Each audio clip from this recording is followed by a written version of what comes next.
எஜமானன் நீங்க தானே, என் எஜமானன் நீங்க தானே, எஜமானன் நீங்க தானே, என் எஜமானன் நீங்க தானே.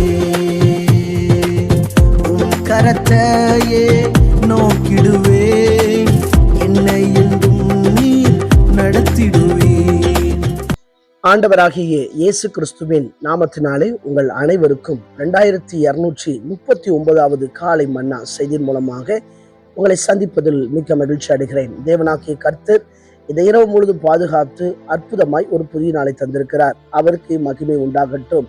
இந்த நாளிலும் உங்கள் காரியமெல்லாம் ஜெபத்தோடு தேவ அன்போடு செய்யப்பட கடவதாக என்று சொல்லி வாழ்த்துகிறேன், ஜெபிக்கிறேன். இந்த நாளிலும் நாம் யாருக்காக எதற்காக ஜெபிக்க வேண்டும் என்று சொன்னால், திருமண வயதுக்கு வந்தும் திருமணமாகாமல் இருக்கிறவர்களுக்கு கர்த்தர் ஏற்ற துணையை உண்டாக்கி கொடுக்கும்படியாக நாம் ஜெபிப்போம். அதே வேளையில பொருள் தேவை, பண தேவையெல்லாம் சந்திக்கப்படும்படியாக ஜெபிப்போம். அதே வேளையில திருமணத்துக்கு காணப்படுகிற எல்லா தடைகளும் விலகும்படியாக ஜெபிப்போம். திருமணத்துக்காக முயற்சி பண்ணி கொண்டு திருமணத்துக்காக ஒழுங்கு செய்யப்பட்டிருக்கிற குடும்பத்துல தடையில்லாமல் அந்த திருமண காரியம் நடைபெறுவதற்காகவும் ஜெபிப்போம். தேவன் பெரிய காரியங்களை செய்வாராக. இந்த காலை மன்னா ஆதாரத்துக்காக எடுத்துக்கொண்ட வேத வசனம் 1 தீமோத்தேயு 6ஆம் அதிகாரம் 20-21 ஆகிய வசனங்கள். ஓ தீமோத்தேயுவே, உன்னிடத்தில் ஒப்புவிக்கப்பட்டதை நீ காத்து கொண்டு சீர்கேடான வீண் பேச்சுகளுக்கும் ஞானம் என்று பொய்யாய் பெயர் பெற்றிருக்கிற கொள்கையின் விபரதங்களுக்கும் விலகு. சிலர் அதை பாராட்டி விசுவாசத்தை விட்டு வழுவி போனார்கள்.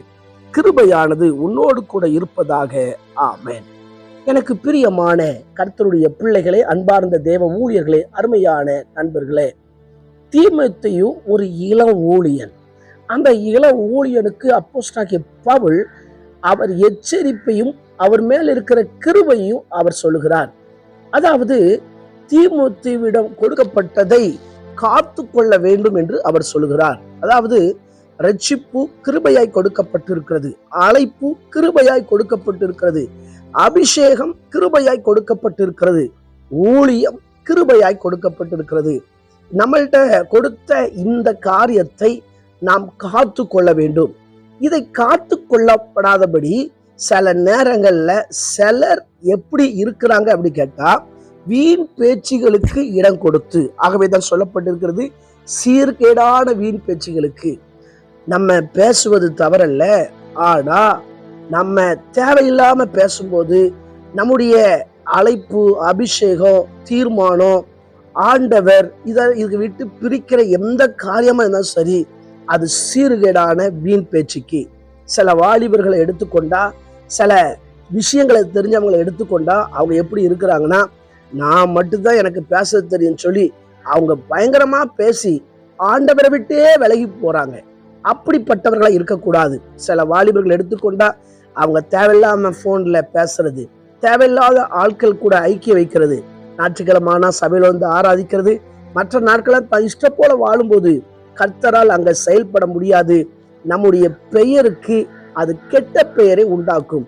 இதை அறிந்துதான் அப்போஸ்தலனாகிய பவுல் தீமோத்தேயுக்கு எச்சரித்து புத்தி சொல்கிறார். நீ உன்னதமான ஊழியத்தில் இருக்கிறாய், வீண் பேச்சுகளுக்கு இடம் கொடுக்காதே, அது சீர்கேடான பேச்சு என்று சொல்கிறார். அது மாத்திரமல்ல, இங்கே சொல்கிறார், ஞானம் என்று பொய்யாய் பெயர் பெற்றிருக்கிற கொள்கையின் விபரதங்களுக்கு விலகு. சிலர் பாருங்க, ஞானம் சொல்லிட்டு விஞ்ஞானத்துக்கு இடம் கொடுப்பாங்க. எனக்கு மட்டும்தான் ஞானம் இருக்கு, நான் எவ்வளவு படிச்சுக்கன்னு தெரியுமா, நான் நினைச்சா எது செய்வேன் தெரியுமா, அப்படி சொல்லி தேவையில்லாத கொள்கையின் விபரதங்களுக்கு இடம் கொடுக்கறதுனால விசுவாசத்தை விட்டு விலகி போறாங்க. ஆண்டவர் நமக்கு படிப்பு கொடுத்திருக்கிறாரா, நல்லா படிக்க வச்சிருக்கிறாரா, ஆண்டவரே இதெல்லாம் உம்மால் வந்தது என்று சொல்லி தன்னை தாழ்த்தினால் ஆண்டவர் ஏற்ற காலங்களில் நம்முடைய வாழ்க்கையில் கிரியை செய்து அந்தந்த நிலைமையில கர்த்தர் உயர்த்துவார். ஆனா அதை மறந்து போய் எனக்கு மட்டும்தான் தெரியும், எனக்கு மட்டும்தான் ஞானம் இருக்கிறது, மற்ற யாருக்குமே இல்லை அப்படி சொல்லி பெருமையாய் பேசுவோம் என்று சொன்னால் நம்முடைய வாழ்க்கையில கர்த்தர் செயல்பட முடியாது. என்றைக்கு அந்த ஞானம் எனக்கு ஒன்றும் இல்லை, அதையெல்லாம் குப்பை என்று யோசிக்கிறோமோ அன்றைக்குத்தான் கர்த்தர் செயல்படுவார். ஆகவேதான் சொல்லப்பட்டிருக்கிறது, சிலர் அதை பாராட்டி விசுவாசத்தை விட்டு வழுவி போனார்கள்.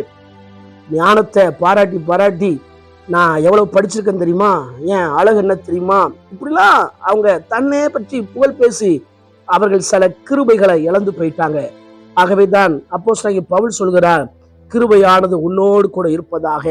எதை செய்யணும் எதை செய்யக்கூடாது சொல்லி தீமோத்தேயுக்கு சொல்கிறார். இதை பார்த்து கொண்டிருக்கிற அன்பான கர்த்தருடைய பிள்ளைகளே, நாமும் ஆண்டவருக்கு மிஞ்சின ஞானம் நமக்கு இருக்கக்கூடாது. இந்த வேதத்துக்கு மிஞ்சின ஞானம் நமக்கு இருக்கக்கூடாது. இயேசு வாழ்ந்த காலத்துல பரிசேயர், வேதபாரகர், சதுசேயர்லாம் பாருங்க, அவங்க எல்லாம் ஒரு இடத்துலதான் வந்திருப்பாங்க.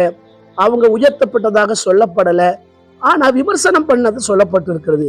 அதே வேளையில தன்னை தாழ்த்தினவர்களை பார்த்தால், ஒன்றும் இல்லாதவர்களை பார்த்தால், படிப்பறிவு இல்லாதவர்களை பார்த்தால், அவர்களை கொண்டு கர்த்தர் இயற்கைக்கு அப்பாற்பட்ட அற்புதங்களை செய்திருக்கிறார். பேதுருவை கொண்டு கர்த்தர் செய்திருக்கிறார்.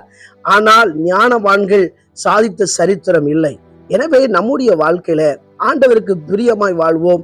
விசுவாசத்தை விட்டு வழி செய்கிற எந்த போதகங்களும் சரி, எந்த சுவிசேஷங்களும் சரி, எந்த மனிதர்களும் சரி, நாம் அதுக்கு இடம் கொடுக்க கூடாது. என்னை பொறுத்த மட்டில ஆண்டவர் தான் நமக்கு முதல் தகப்பன், தாய், எல்லாமா இருக்க வேண்டும். பின்பதாகத்தான் நம்முடைய குடும்பம், அப்புறம் தான் நமக்கு எல்லாமே வச்சுக்கணும். தவிர ஆண்டவரை வைக்க வேண்டிய இடத்துல வேற யாரை வச்சாலும் சரி, அங்கு பிரிவினை வரும், அங்கே விலகி போக வேண்டிய சூழலை வரும். எனவே தீமோத்தேயுக்கு சொன்ன காரியத்தை இந்த நாளில் கர்த்தர் நமக்கு ஞாபகப்படுத்துகிறார். அது ஊழியமா இருந்தாலும் சரி, ஆண்டவர் நமக்கு கொடுத்திருக்கிற சில பொறுப்புகளா இருந்தாலும் சரி, அதை நாம் காத்துக்கொள்ள தீவிரப்படுவோம். அது கர்த்தர் கொடுத்தார் என்ற எண்ணத்தோடு செயல்படுவோம். கர்த்தர் நம்மை ஆசீர்வதிப்பாராக. கண்களை மூடி ஜெபிக்கலாம். எங்களை நேசிக்கிற சர்வ வல்லமுள்ள தேவனே, இந்த வேலைக்காய் வருகிறோம். ஆண்டவரே, நீர் எங்களுக்கு ஒப்புவிக்கப்பட்டதின் மேல நாங்கள் அதை காத்துக்கொள்ள ஆண்டவர் ஸ்தோத்திரப்பா. அந்த அழைப்பை விட்டு விலக செய்கிற ஆண்டவரை, நீர் எங்களுக்கு கொடுத்திருக்கிற காரியத்தை விட்டு விலக செய்கிற எந்த விதமான வீண் பேச்சு, ஆண்டவரை ஞானம் என்று பெயர் பெற்றிருக்கிற கொள்கையின் விபரீதங்களை விட்டு விலக கர்த்தர் உதவி செய்வீராக. எங்க விசுவாச ஜீவியத்தை கரைப்படுத்த நினைக்கிற எல்லா காரியங்களும் சேர்ந்து போகட்டும் ஜெபிக்கிறேன். இன்னும் நாங்கள் விசுவாசத்தில் வளர, உம்மீது அன்பு கொண்டவர்களாய் காணப்பட கிருபை பாராட்டுங்க. நாளை தினம் நடைபெறுகின்ற ஆராதனைகளுக்காக ஜெபிக்கிறேன். எல்லா சபைகளிலும் விசுவாச குடும்பங்கள் குடும்பமாய் பங்கு பெற்று தேவனை மகிழ்ச்சியோடு ஆராதிக்கட்டும் என்று ஜெபிக்கிறேன். ஆண்டவர் நாள் முழுவதும் கர்த்தருடைய கரம் ஆளுகை செய்து நடத்தட்டும். இயேசுவின் மூலம் ஜெபம் கேளு ஜீவனுள்ள நல்ல பிதாவே, ஆமென். ஆண்டு சித்தமானால் மீண்டும் நாளை ஆராதனை செய்து வழியை சந்திக்கிறேன். அதுவரை தேவ கிருபை தாங்குவதாக. மாரநாதா, இயேசு வருகிறார். ஆயத்தமாவோம், மனிதர் ஆயத்தப்படுத்துவோம். ஆமென். அல்லேலூயா. Praise the Lord. உந்தனின் சேவை செய்வே எந்த சூழ்நிலையிலும், என் ஜீவன் பிரியும் வரை உண்மையாய் ஓடிடுவே. என் ஜீவன் பிரியும் வரை